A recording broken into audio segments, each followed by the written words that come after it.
नमस्कार, मैं चंद्र उपाध्याय आप सभी लोगों का बहुत बहुत स्वागत एवं अभिनंदन करता हूं आपके अपने YouTube चैनल साइकोलॉजी वाले गुरुजी में। आज के क्लास में हम BA चतुर्थ सेमेस्टर, MA, UPPGT, नेट से संबंधित जो असामान्य मनोविज्ञान का महत्वपूर्ण 25 क्वेश्चन है, बहुविकल्पी क्वेश्चन, उसको लेकर आए हैं। आप लोगों की परीक्षा को देखते हुए हम आज से अपने चैनल पर विभिन्न विषयों की जो परीक्षा ऑब्जेक्टिव टाइप की होने वाली है, उसके लिए मैं जो है रेगुलर ऑब्जेक्टिव टाइप के क्वेश्चन अपलोड करूंगा मनोविज्ञान के हर विषय में। सबसे पहले मैं BA चतुर्थ सेमेस्टर के जो बच्चे हैं उनका पेपर जून में होने वाला है, ऑब्जेक्टिव टाइप के क्वेश्चन, तो उनके लिए मैं जो है लगातार ये सीरीज़ लेकर आता रहूँगा। यह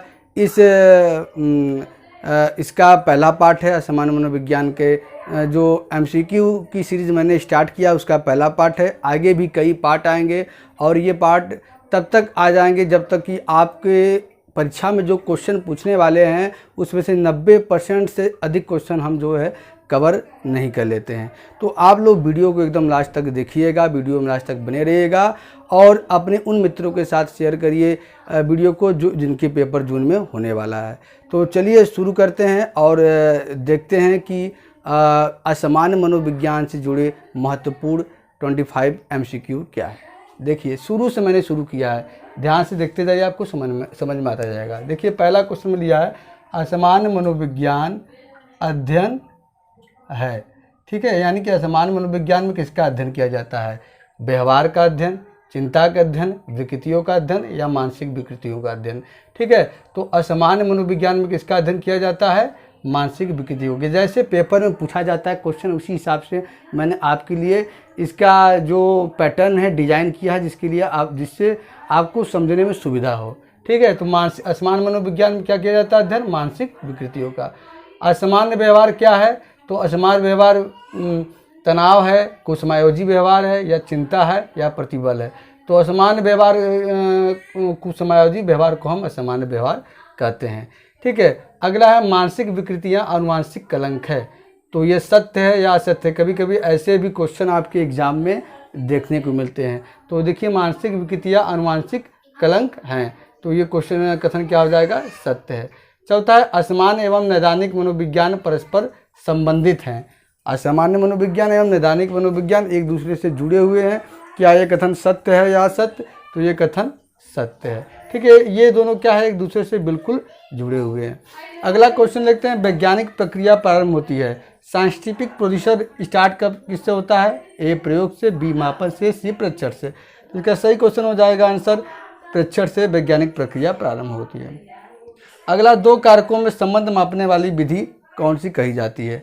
प्रेक्षण कही जाती है, सहसंबंध कही जाती है, नैदानिक विधि। तो इसका सही आंसर हो जाएगा सहसंबंध कही जाती है। अगला है किसी व्यवहार का दीर्घ समय तक अध्ययन करना क्या कहा जाता है? असामान्य मनोविज्ञान में किसी मानसिक विकृति से पीड़ित व्यक्ति का लंबे समय तक अगर कोई मनोचिकित्सक अध्ययन करता है तो उसे क्या कहा जाता है? उसे कहा जाएगा प्रतिनिध्यात्मक अध्ययन कहा जाएगा। देखिए, ऑप्शन 4 रहेंगे, उनमें से एक ऑप्शन आपको चॉइस करना होगा। ये रहा 7वां प्रश्न। 8वां प्रश्न की तरफ बढ़ते हैं। असामान्य व्यवहार के बारे में गहन एवं व्यापक जानकारी प्रदान करने वाली विधि कौन सी है? तो असामान्य व्यवहार के बारे में डीपली स्टडी करने वाली जो विधि है वो है नैदानिक अध्ययन की विधि है, ठीक है। 9वां है मनोविश्लेषणवाद की स्थापना की गई किसके द्वारा? एडल के द्वारा कि फ्रायड के द्वारा? तो मनोविश्लेषणवाद की स्थापना फ्रायड के द्वारा की गई।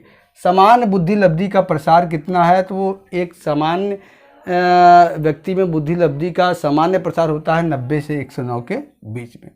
अगला है ICD-10 का प्रकाशन कब हुआ? तो ICD-10 का प्रकाशन देखिए 1993 में हुआ, ठीक है। DSM-4 का प्रकाशन कब हुआ?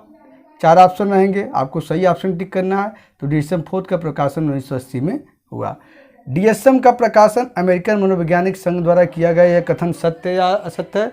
तो DSM का जो पब्लिकेशन होता है वो अमेरिका में एक बना हुआ संस्था अमेरिकन मनोवैज्ञानिक संघ, जिसको अंग्रेजी में कहते हैं अमेरिकन साइकोलॉजिकल एसोसिएशन, इसके द्वारा प्रकाशन होता है। तो ये कथन सत्य है।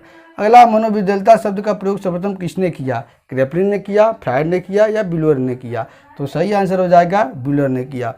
15वां ICD-10 का प्रकाशन विश्व स्वास्थ्य संगठन द्वारा किया गया। जैसे DSM का प्रकाशन किसके द्वारा किया जाता है, अमेरिकन मनोवैज्ञानिक संघ द्वारा किया जाता है, ठीक उसी प्रकार से ICD-10 का प्रकाशन करता है विश्व स्वास्थ्य संगठन, जिसको हम शॉर्टकट में WHO कहते हैं, वर्ल्ड हेल्थ ऑर्गेनाइजेशन। तो ये कथन सत्य है। अगला 16वां क्वेश्चन DSM-5 जो आपके सिलेबस में इसका इंट्रोडक्शन के रूप में जानना था, तो ये जान लीजिए DSM-5 का प्रकाशन कब हुआ, 18 मई 2013 में। अगला क्वेश्चन है निम्नलिखित में से चिंता का प्रमुख लक्षण कौन सा है, भय है, उद्दोलन है, आशंका है या सुरक्षा। तो सही आंसर इसका हो जाएगा आशंका। अगला है दुर्वृत्ति विकृति में भय का कारण अतर्कसंगत होता है, सत्य है या असत्य है। दुर्वृत्ति जो फोबिया होता है उसमें जो व्यक्ति किसी कारण से भयभीत होता है वो क्या होता है, कारण नहीं होता है बल्कि अतर्कसंगत कारण होता है। तो ये कथन सत्य है। अगला सार्वजनिक स्थान दुर्वृत्ति को कहा जाता है, क्या विशिष्ट भय कहा जाता है, एगोराफोबिया कहा जाता है, सामाजिक दुर्वृत्ति।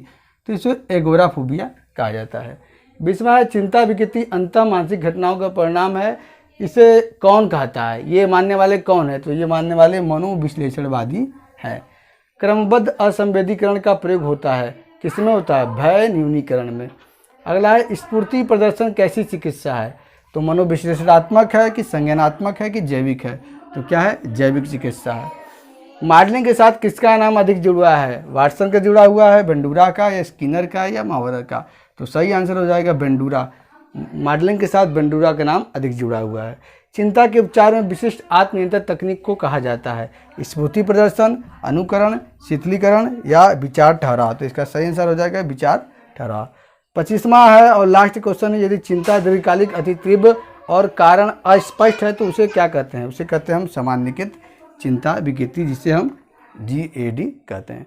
तो देखा आपने आज के क्लास में आप लोगों के लिए बहुत ही महत्वपूर्ण जो इम्पॉर्टेंट क्वेश्चन है उस सीरीज़ का पहला पार्ट जिसमें हमने 25 क्वेश्चन को लिया था उसको हमने देखा, और आगे क्लास में इसके कई पार्ट आने वाले हैं। हमने कहा कि आपके प्रत्येक यूनिट से जब तक सभी प्रश्नों को मैं अपने क्लास में समाहित नहीं कर लूँगा तब तक कि क्या है इसके पार्ट आने वाले हैं।